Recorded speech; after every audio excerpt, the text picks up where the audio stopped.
Plus de toi, Seigneur, plus de toi, plus de ta ressemblance, plus de toi, plus de discernement de ta voix, de ta volonté.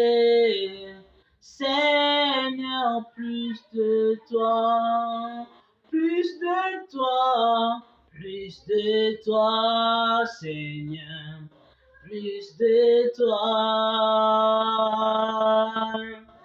plus de ta ressemblance, plus de toi,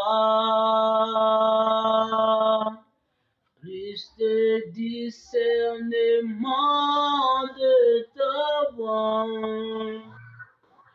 ta volonté, Seigneur, plus de toi.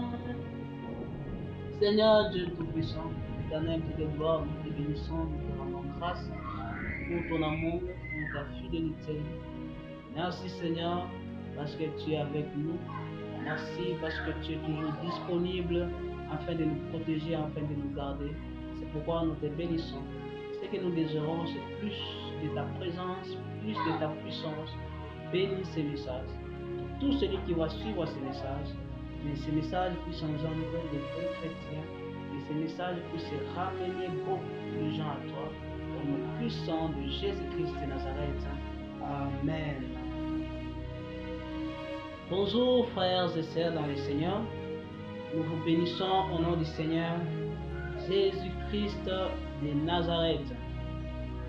Alors nous sommes dans la continuité de nos enseignements sur le livre de l'Apocalypse. Nous sommes sur l'étude sur les 7 lettres de Jésus-Christ à cette église. Nous avions parlé de la première église, nous avions parlé de la deuxième église, nous avions parlé de la troisième, quatrième, et aujourd'hui nous allons parler de la cinquième église. C'est pourquoi je vais vous prier de suivre les enseignements qui viennent juste après cette vidéo, parce que c'est là qu'on a parlé de toutes les églises, de toutes les lettres, au moins de 5 lettres que Jésus-Christ a adressées à 4 églises. Aujourd'hui nous serons dans la 5e église et ensuite nous allons terminer. Alors ces enseignements c'est vraiment très profond.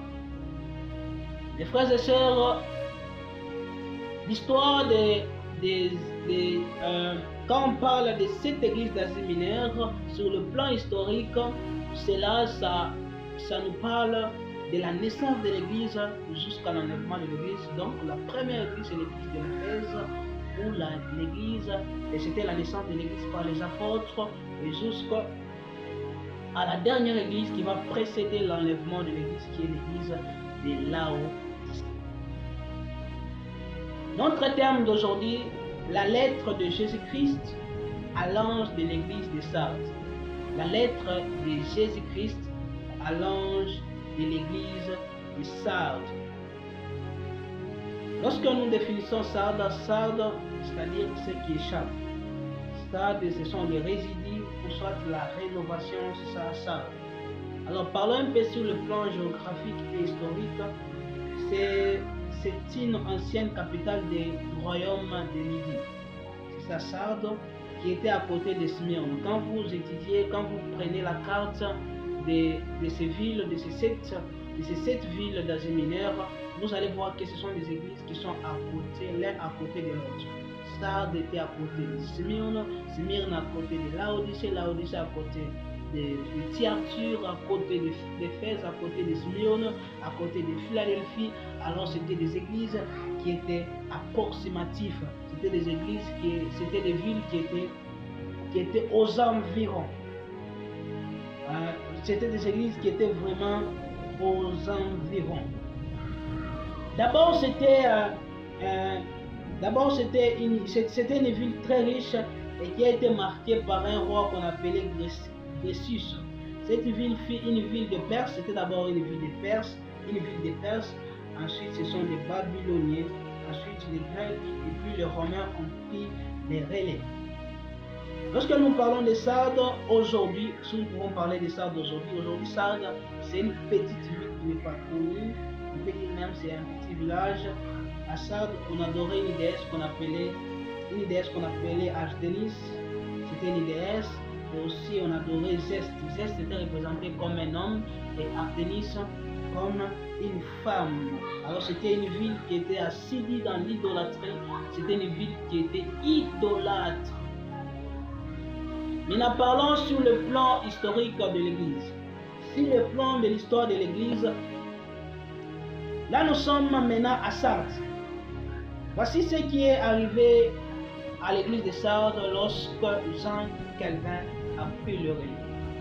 Quand nous avions parlé de l'église de Thyatire, cette église, c'était d'abord le développement de la papauté, c'était le développement de l'idolâtrie, c'était le développement de la doctrine de Balaam, c'était le développement de la doctrine de Nicolas, c'était le développement, c'était ça pour la femme Jézabel, avait accentué l'idolâtrie, avait accentué la papauté.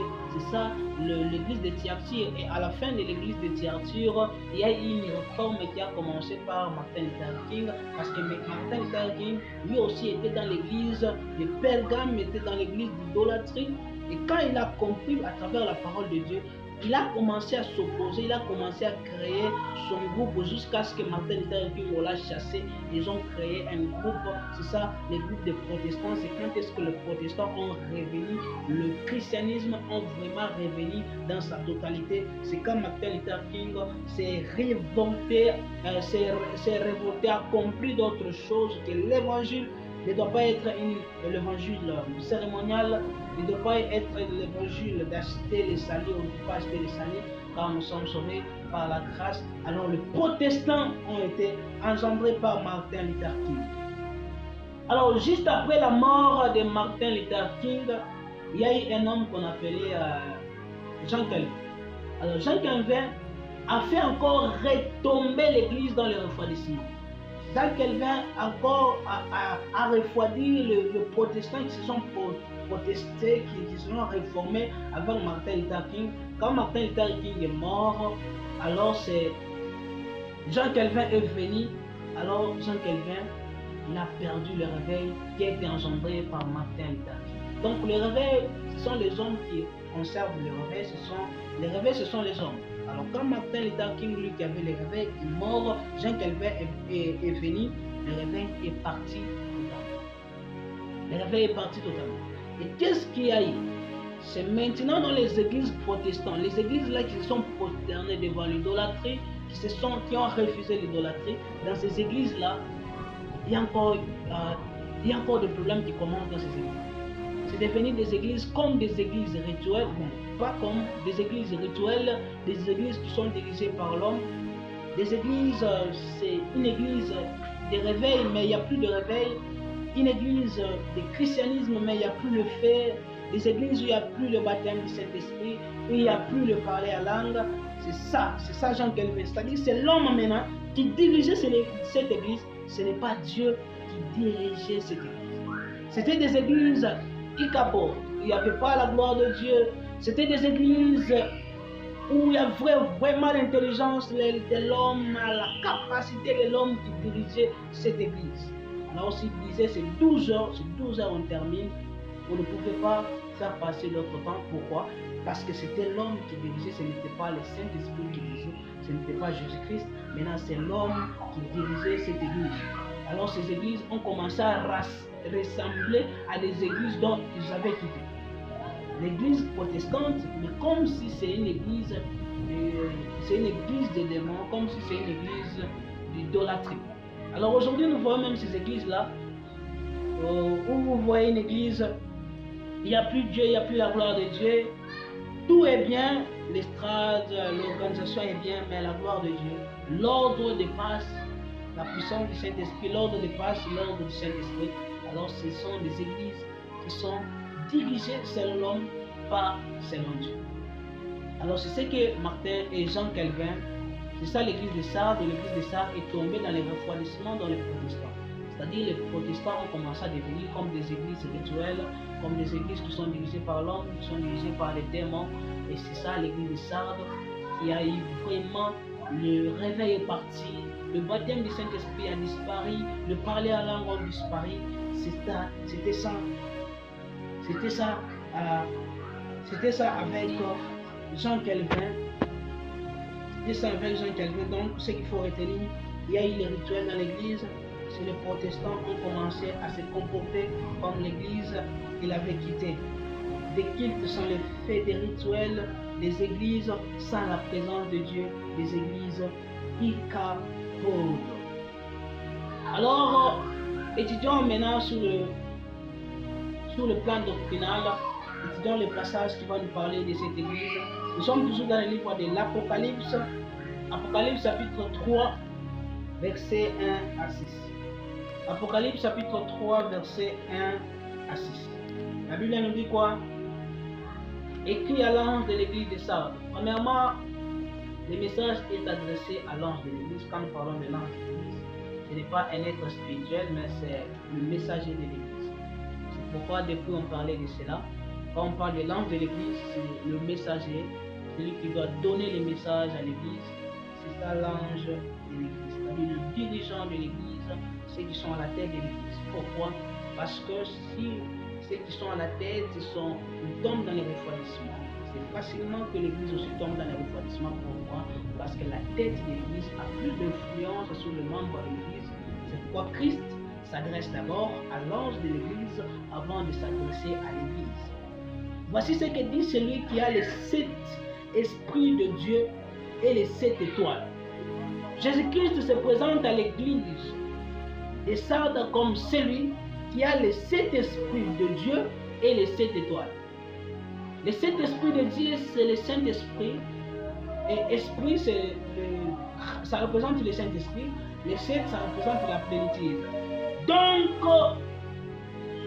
Donc, on parle de la plénitude du Saint-Esprit. Déjà dans la présentation, nous pouvons comprendre une partie du message de Christ.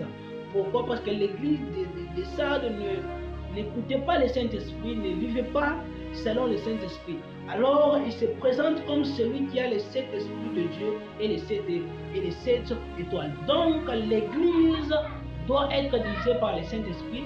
L'église doit être remplie par le Saint-Esprit. C'est le Saint-Esprit qui doit être le volant principal de l'église. C'est pourquoi, mes frères et sœurs, j'aimerais un peu vous parler et vous poser un peu de questions. Qu'est-ce qui dirige votre église? Est-ce que c'est le Saint-Esprit ou soit c'est vous-même? Est-ce que c'est vos programmes ou soit c'est les programmes du Saint-Esprit? Si ce n'est pas le programme du Saint-Esprit, l'église devient plus fragile. Tandis que l'église tombe dans les refroidissements, c'est quand le Saint-Esprit n'est plus le conducteur. Ce sont les hommes qui prennent le volant. Ce sont le pasteur, ce sont les diacres qui prennent le volant.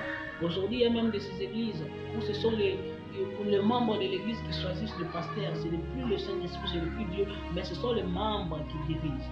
Aujourd'hui, il y a de ces églises où maintenant ce sont des fidèles de l'église qui choisissent le message, qui ont tenté de dire au pasteur ce qu'ils doivent prêcher. Là, c'était à l'église. Ce sont des églises qui ne sont pas dirigées par le Saint-Esprit. Ce sont des églises où il n'y a plus la plénitude du Saint-Esprit, mais il y a la plénitude des hommes. Ce sont des pasteurs, ce sont des fidèles, ce sont des fidèles qui sont en train de diriger les églises. Alors, qui se présente comme celui qui a les 7 esprits de Dieu et les 7 étoiles? Quand nous parlons de 7 étoiles, ce sont les anges de l'église. C'est-à-dire celui qui contrôle toutes les églises, c'est Christ qui est au contrôle de toutes choses. C'est pourquoi sa présentation nous révèle qu'il est au contrôle de toutes choses et il peut connaître toutes choses. Je connais tes œuvres.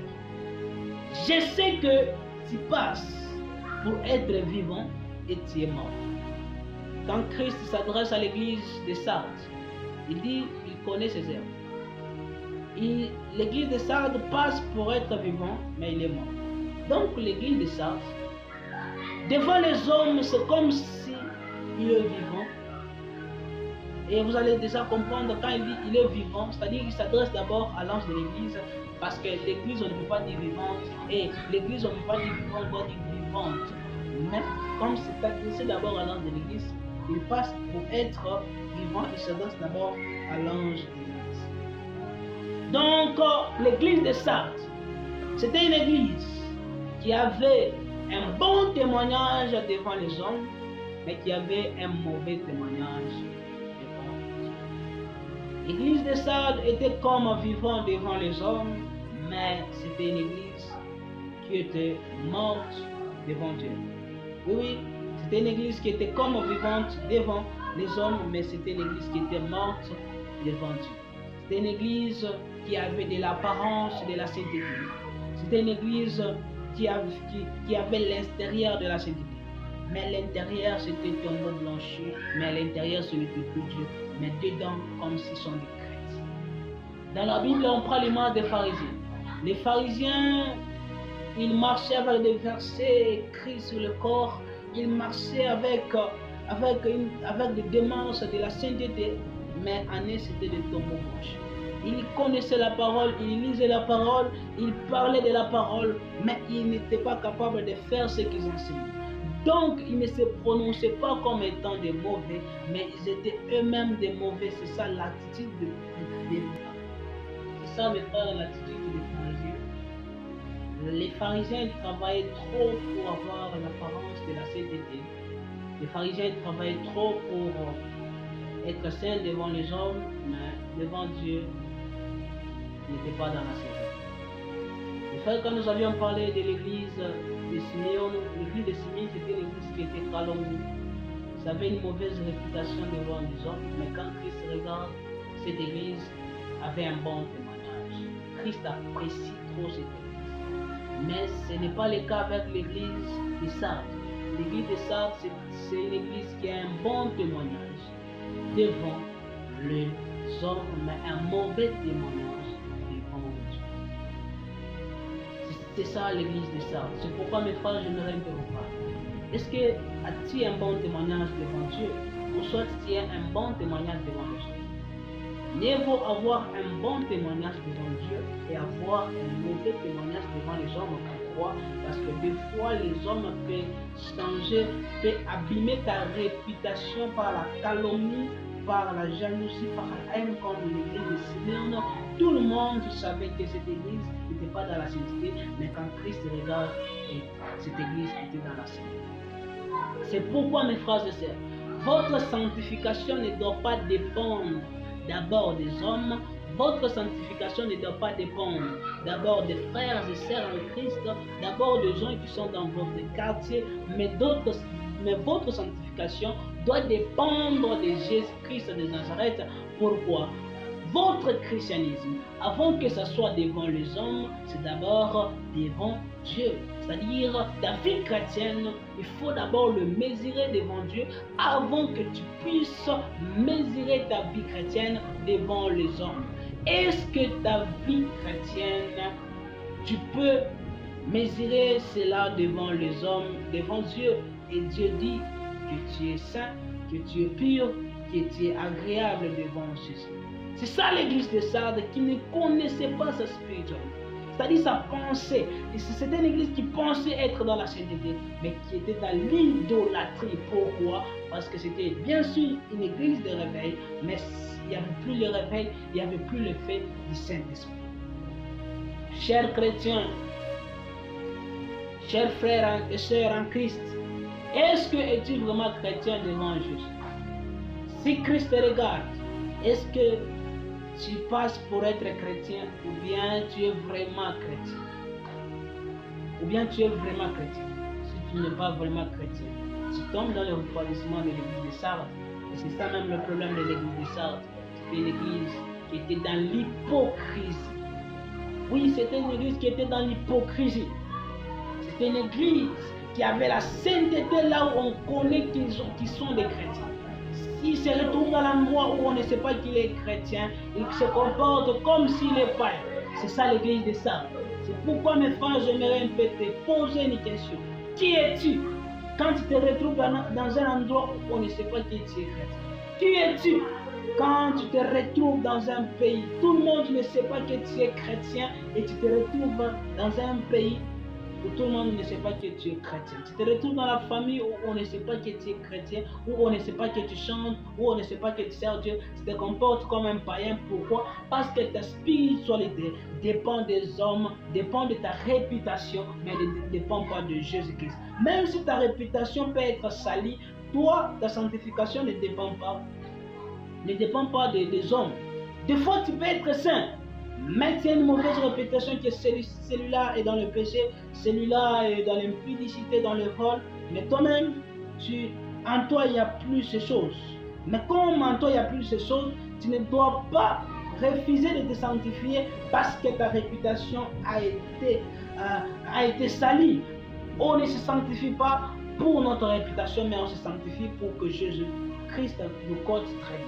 Quand Jésus-Christ regarde l'église de Sardes, qu'est-ce qu'il dit? Cette église passe pour être vivante, mais cette église était morte. Et comme il s'adresse d'abord à l'homme de l'église, il dit quoi? Cette église, tu passes pour être vivant, mais tu es mort. Est-ce que tu es mort ou soit tu es vivant? Frères et sœurs, est-ce que vraiment tu es mort ou soit tu es vivant? Les gens peuvent voir que tu es vivant. Tu viens à l'église parce qu'on te pousse. Tu viens à l'église, en toi, il n'y a pas l'amour de Dieu. Tu viens à l'église par hasard. Tu viens à l'église parce qu'on peut dire dans les quartiers qu'il ne parle pas à l'église. Tu lis la Bible parce qu'on peut dire que tu ne lis pas la Bible. Tu fais des choses, tu sers Dieu parce qu'on peut dire que tu ne sers pas Dieu. Alors tu sers Dieu, mais en toi, il n'y a rien de Dieu qui brouillonne, qui monte en toi et qui te pousse à servir Dieu. C'est pourquoi tu sers dans la paresse, c'est pourquoi tu sers avec négligence, c'est pourquoi tu sers un temps, l'autre temps tu laisses. Pourquoi? En toi, ce qui te motive, ce n'est pas la puissance du Saint-Esprit, ce n'est pas Jésus-Christ, mais ce qui te motive, ce sont les hommes, ce sont les autres. Si les autres ne sont pas là, tu peux même abandonner. C'est pourquoi, mes frères et sœurs, que ta sanctification, que ton service ne dépend pas des hommes, mais que cela dépend de Dieu et tu seras béni. Et c'est ça, ça montre que tu es vraiment vivant et tu n'es pas mort. Est-ce que tu es vivant ou soit tu es mort? Mon frère, tu es vivant ou soit tu es mort? Si tu es mort, attention, cherche à être vivant. Verset 2. Sois vigilant et affermis les restes qui est près de mourir. Car je n'ai pas trouvé des œuvres parfaites devant mon Dieu. Sois vigilant et affermis les restes. Donc dans l'église de Sardes, il y avait les restes. Et ces restes, c'était des restes qui étaient faibles. C'était des restes qui étaient faibles. Alors c'était des restes qui étaient en danger. Dans quel danger? De rentrer aussi dans le refroidissement, de rentrer aussi dans le monde et qui sont aussi influencés par le monde. Et quel est le message de Christ au reste?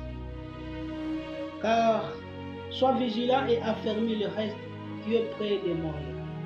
C'est-à-dire le message qui est adressé à l'ange de l'église. Et ça, c'est d'affermir les restes. C'est d'affermir les restes. Pourquoi? Parce qu'il y avait les restes malgré la pourriture. Il y avait les restes. Il y avait ceux qui n'étaient pas tombés dans le refroidissement. Il y avait ceux qui priaient. Il y avait ceux qui cherchaient Dieu, mais qui étaient vraiment en danger. Pourquoi? Parce qu'il n'y avait pas l'affermissement. C'est pourquoi l'affermissement est vraiment important dans l'église. Pourquoi? Parce que l'affermissement engendre des chrétiens vraiment mûrs, des chrétiens déterminés. C'est pourquoi l'église doit affermir de nouveaux convertis, doit affermir de nouveaux chrétiens. Pourquoi? Même s'ils rencontrent des faux chrétiens parmi eux, ils peuvent s'opposer à des fausses doctrines, ils peuvent s'opposer. Pourquoi? Parce qu'ils sont déjà affermis, ils ont déjà les dépôts, ils ont déjà l'enseignement. Mais s'ils ne sont pas affermis, ils peuvent être influencés par n'importe quel vent. C'est pourquoi l'affermissement est très important dans l'église. C'est pourquoi l'affermissement est très important dans l'église. Prenez au sérieux l'affermissement, d'affermir les nouveaux convertis, d'affermir des nouveaux chrétiens, de les enseigner, de les partager la parole, de les dire la vérité sur l'évangile, même quand ils vont rencontrer des faux chrétiens qui ont fait des années, ils n'ont pas accepté Christ, ils sont toujours des païens, ils vont comprendre par les enseignements de l'affermissement que nous devons être déterminés. Les restes de l'église de Sardes, ils étaient en danger. Pourquoi? Par manque d'affermissement. Alors Jésus-Christ demande à l'ange de l'église de Sardes d'affermir les restes, afin que ces restes ne puissent pas tomber. Et mes frères et sœurs, si tu acceptes Jésus-Christ, j'aimerais un peu t'adresser. Si tu ne vois pas des gens pour t'affermir, si tu ne vois pas des serviteurs, le pasteur, le diacre pour t'affermir, tu dois t'affermir toi-même. Tu peux t'affermir toi-même comment? Par la lecture de la parole de Dieu, par la lecture de livres. Tu peux lire des livres, tu peux lire des livres des grands hommes de Dieu, tu peux en chercher. Et cela, ça va te donner plus d'affermissement. Ça va te donner le courage. Des fois, tu peux être découragé par rapport au christianisme. Des fois, peut-être qu'on peut te calomnier, mais pour toi, tu penses que c'est fini. Il faut prendre des livres qui peuvent te fortifier, qui peuvent encore te relever. Il faut lire la parole de Dieu, parce que la parole de Dieu, c'est la clé de l'affermissement. Et c'est vraiment l'affermissement. Si tu lis la parole de Dieu jour et nuit, tu seras affermi. Tu peux t'affermir toi-même, tu peux lire la Bible toi-même. Si il arrivait qu'il n'y a personne pour t'affermir, tu peux t'affermir toi-même. Mais aussi, que ceux qui sont appelés à affermir les autres, travaillons vraiment pour affermir les autres. Pourquoi? Parce que notre devoir, c'est d'aider les faibles. C'est pourquoi la Bible nous dit quoi dans le livre des Romains? Que nous sommes forts. Nous avons le devoir d'aider les faibles. Nous sommes forts, nous avons le devoir d'aider les faibles. D'affermir les faibles, de les aider, de les accompagner, de leur poser les questions sur leur vie chrétienne. Pourquoi? Parce que dans une autre personne peut devenir chrétien, mais il a des combats, il a des difficultés, alors il faut l'aider vraiment. Si vous ne l'aidez pas, il risque d'abandonner. Pourquoi? Par manque de connaissances, par ignorance, il peut tomber. Alors nous avons le devoir de l'enseigner, nous avons le devoir de l'aider, nous avons le devoir d'aider les faibles. Si tu es fort, tu n'es pas fort pour toi-même, c'est pour que une autre personne devienne forte comme toi. Si tu as l'amour de Dieu, ce n'est pas pour toi-même, c'est pour qu'une autre personne ait aussi de l'amour de Dieu. Si tu as réussi dans le ministère, ce n'est pas pour toi-même, c'est pour qu'une autre personne puisse réussir dans le ministère. Si tu es affermi, ce n'est pas pour toi-même, c'est pour affermir aussi les autres. Si tu pries, ce n'est pas pour toi-même, c'est pour pousser aux autres dans la prière. C'est pourquoi, si tu es chrétien, si tu as Jésus, si tu as vaincu le péché, aide aussi les autres à monter et à monter encore. Et à monter encore. Et qu'est-ce qu'il dit encore? Car je n'ai pas trouvé des œuvres parfaites devant mon Dieu. Quand Jésus-Christ regarde l'église de Sardes, il dit que cette église n'avait pas des œuvres parfaites. Donc cette église avait des œuvres qui étaient imparfaites. Cette église avait des œuvres qui étaient imparfaites totalement. Quelles sont les œuvres imparfaites? Ce sont des œuvres qui manquent la qualité. Ce sont des œuvres qui manquent la qualité pour terminer jusqu'au bout. D'abord, premièrement, ce sont des œuvres qui sont inachevées. C'est-à-dire, tu commences quelque chose et puis tu laisses. Tu commences quelque chose, tu laisses. Tu commences quelque chose, tu laisses. Il y a des projets spirituels, mais ces projets-là ne peuvent pas aboutir jusqu'à la fin. C'est ça des œuvres inachevées. Alors les œuvres imparfaites, ce sont des œuvres inachevées. Où tu as le plan de gagner tout un quartier, mais un temps tu abandonnes. Tu as le plan de commencer quelque chose, mais tu abandonnes. Les œuvres imparfaites aussi, ce sont les œuvres qui ont de mauvaises motivations. Peut-être que tu sers Dieu, ta motivation c'est la rivalité. C'est pour que tu deviennes plus meilleur que les autres. Ça, ce sont des œuvres imparfaites. C'est pourquoi il faut quitter dans le mouvement de rivalité. Dans des mouvements là de rivalité. Pourquoi? Parce que quand Christ regarde cela, ce sont des œuvres imparfaites. Des œuvres parfaites, ce sont des œuvres qui sont motivées par Christ, par l'amour, par la passion des âmes, par la passion des autres personnes. C'est pourquoi, mes frères et sœurs, Attention avec des œuvres imparfaites, car Christ regarde l'église de Sardes, dit quoi? Cette église a des œuvres imparfaites. Aussi des œuvres imparfaites, c'est travailler pour les hommes. C'est travailler pour les hommes. Et tu pries, tu sens parce qu'on t'a poussé, parce qu'on est venu te prendre. S'il n'y a pas quelqu'un derrière toi, tu ne peux pas travailler.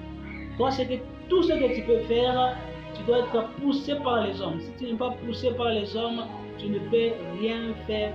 Ça, ce sont des œuvres imparfaites devant Dieu. Verset 3. Rappelle-toi donc comment tu as reçu et entendu. Et garde et répands-toi. Si tu ne veilles pas, je viendrai comme un voleur, et tu ne sauras pas à quelle heure je viendrai sur toi. L'enlèvement est un jugement pour une église endormie. L'enlèvement est un jugement pour une église endormie. L'enlèvement est un jugement pour des chrétiens endormis. C'est pourquoi Christ, il va revenir comme un voleur. C'est-à-dire, il ne va pas signaler. Alors, si tu es dans l'église de Sardes, quelles sont les caractéristiques de l'église de Sardes? C'est une église qui est dans l'hypocrisie. C'est une église, des fois, qui peut se sanctifier à cause des hommes. Alors, Christ ne va pas signaler avant de revenir pour que nous puissions nous sanctifier.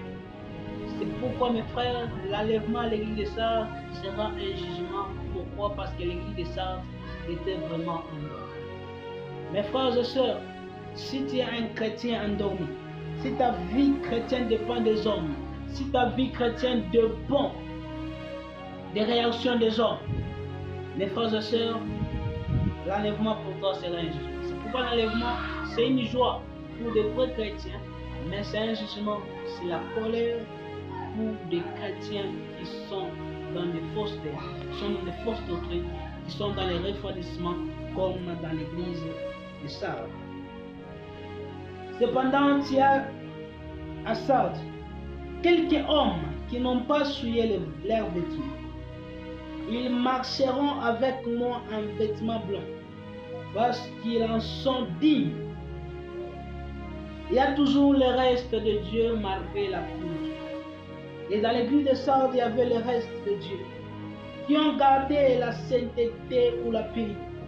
Si tu gardes le vêtement blanc, Christ aussi va te donner ces vêtements. C'est-à-dire quoi? Si tu gardes, c'est-à-dire quoi? Si tu gardes la sainteté pratique, lui aussi va te donner la sainteté positionnelle. Il y a des dimensions de sainteté où ça ne dépend pas maintenant des hommes, ça ne dépend pas vraiment de réalité, mais ça dépend vraiment maintenant de Dieu. Ça dépend vraiment de Dieu, c'est Dieu qui t'impose ici. Alors ceux qui ont gardé, marqué cette pourriture, malgré ces refroidissements de l'église de Sardes, alors qu'est-ce que Christ dit? Il va encore lui donner la sainteté, parce que le vêtement blanc, ça symbolise la sainteté, donc il va le faire passer de la sainteté pratique à la sainteté positionnelle. La sainteté pratique, c'est la sainteté qui est produite par l'homme. La sainteté positionnelle, c'est la sainteté que Christ nous a accordée. Donc avant même de commettre l'acte de la sainteté, nous sommes déjà saints à travers Jésus-Christ de Nazareth. C'est pourquoi la sainteté positionnelle, c'est la sainteté où Jésus-Christ nous impose, ou la sainteté que Jésus-Christ nous donne. Donc, le reste de l'église de Sardes, qui s'est forcé à être saint malgré les refroidissements, qui s'est forcé à vivre dans la sainteté, Christ va les donner encore la sainteté positionnelle. Christ va l'imposer, va mettre encore quelque chose de très fort en eux, afin qu'ils deviennent des vrais chrétiens. C'est pourquoi, mes frères et sœurs, tenez toujours bon. Tenez toujours bon. Malgré la pourriture, malgré les refroidissements d'autres chrétiens. Mais soyez toujours des vrais chrétiens. Soyez toujours mûrs. Soyez toujours mûrs. Christ va encore renforcer votre position de christianisme.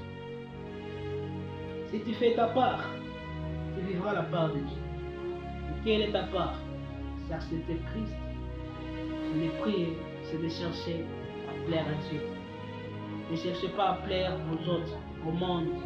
Mais cherchez toujours à plaire à Dieu, cherchez toujours à faire la volonté de Dieu. Même si c'est difficile par rapport à l'environnement, mais Dieu, par rapport à l'environnement, par rapport au développement de ce monde, par rapport aux gens qui sont aux environs de vous. Mes frères et sœurs, je vous assure que Dieu va encore t'aider plus et plus encore. Mais toi, tu dois faire ta part d'accepter Christ et de chercher de vivre dans la sainteté de lui-même. Il va te faire porter les vêtements blancs. La sainteté positionnelle te sera accordée. Celui qui vaincra sera revêtu ainsi de vêtements blancs. Celui qui va vaincre sera revêtu de vêtements blancs. Donc, il sera enlevé et va participer à la fête de noces. Je n'effacerai point son nom du livre de vie. Mes frères, celui qui va vaincre devant le refroidissement de l'église de Sardes, Christ ne va pas effacer son nom dans le livre. Donc, si tu acceptes Christ, ton nom est écrit dans le livre de vie et on peut encore l'effacer. C'est pourquoi arrêtez de mentir aux gens que si tu es chrétien, c'est fini, tu iras au ciel. Tu peux être chrétien et ensuite on efface ton nom et tu finis en enfer. Et c'est lui qui va persévérer malgré les refroidissements de l'église de Sardes. Christ ne va pas effacer son nom dans les livres de vie. Son nom sera toujours écrit dans le livre. Est-ce que ton nom va rester dans le livre de vie? Ou soit peut-être, est-ce que ton nom a déjà été écrit dans le livre de vie? Si ton nom n'est pas encore dans le livre de vie, mes frères, il faut chercher que ton nom soit écrit dans le livre de vie. Car si ton nom n'est pas écrit dans le livre de vie, tu ne seras pas enlevé, tu finiras en enfer et tu n'auras pas la nouvelle Jérusalem céleste. C'est pourquoi, mes frères et sœurs, est-ce que ton nom est écrit dans le livre de vie? Et même si ton nom est écrit dans le livre de vie, tu dois veiller sur cela. Si tu ne veilles pas sur cela, ton nom sera effacé. Parce que Christ dit, je n'effacerai point son nom du livre de vie. Donc on peut effacer ton nom. Si tu tombes dans le refroidissement, si tu perds le réveil, si tu es un vrai chrétien, avant et après tu as perdu tout ça, tu peux tomber dans les refroidissements et on efface ton nom dans le livre de vie et tu finis dans l'enfer. Et je confesserai son nom devant mon Père. Donc Christ va confesser son nom devant mon Père. Il va parler de toi devant Dieu. Quel privilège! Christ parle de toi devant Dieu et devant ses anges. Il va parler de toi. Il y avait un homme, il a persévéré, il a gardé la foi jusqu'au bout, il a persévéré. Mes frères et sœurs, il a persévéré. Et Christ va parler devant mon Père et devant aussi. Des vêtements blancs, ce sont les noces de l'agneau. Il y aura les noces de l'agneau pour les restes. Jésus-Christ lave le vêtement de sa femme par son propre sang. C'est ça le vêtement blanc. C'est-à-dire qu'il va lui donner le vêtement blanc. Il va laver son corps.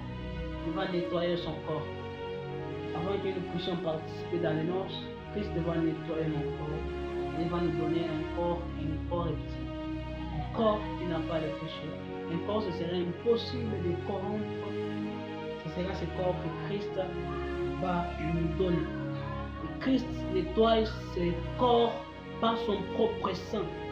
Parce qu'il fallait que le sang soit versé pour que nous puissions vivre dans la sainteté. Et celui qui a des oreilles entend ce que l'Esprit dit aux églises. Celui qui a les oreilles entend ce que l'Esprit dit aux églises. Donc ce message est adressé à toutes les églises. En commençant par l'église d'Éphèse jusqu'à l'église.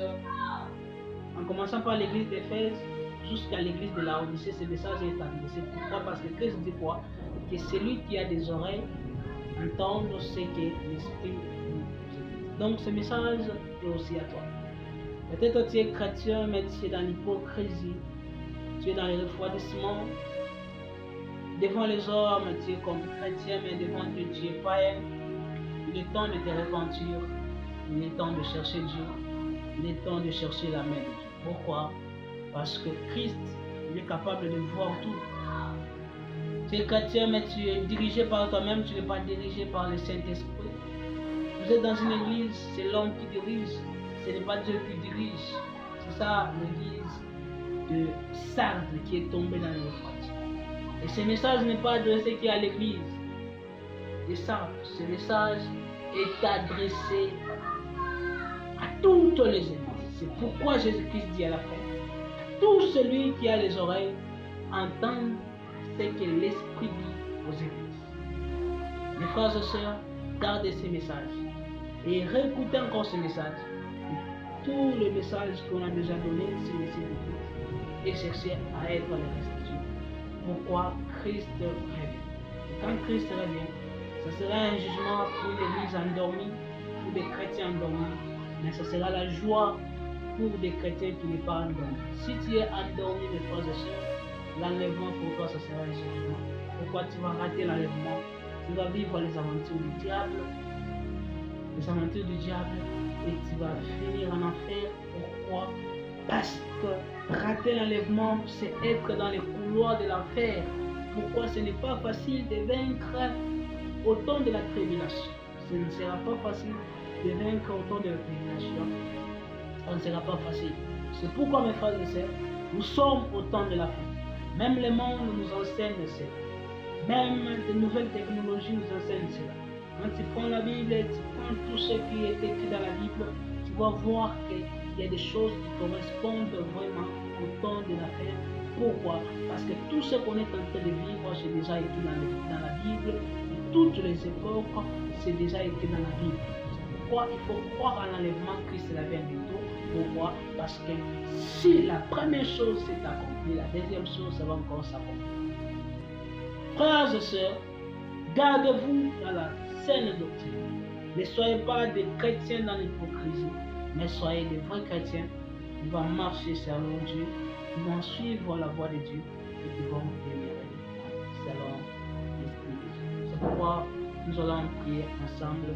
Que Dieu nous garde fidèles à lui, fidèles dans les paroles, fidèles vraiment. Que nous soyons devant des chrétiens, des vrais chrétiens devant lui, pas seulement devant les hommes. Seigneur Dieu de gloire, garde-nous fidèles à toi. Garde mon frère et ma soeur qui va devoir suivre ce message. Que ce message puisse engendrer des vrais chrétiens qui vont te suivre de tout leur cœur, de toutes leurs pensées. Car tu nous as dit, tu aimeras le Seigneur ton Dieu de toute ton âme, de toute ta force, ainsi que de toutes tes pensées. Que nos pensées soient soumises à la volonté de Dieu, au nom puissant de Jésus. Seigneur Dieu de gloire, que les chrétiens qui sont dans l'apparence devant les hommes, que les chrétiens qui sont dans l'hypocrisie, aide-le, interpelle-le, parce que toi tu peux conseiller même là où l'homme ne peut pas arriver. C'est pourquoi je te prie que ta grâce, ta miséricorde soit réelle, au nom puissant de Jésus-Christ de Nazareth.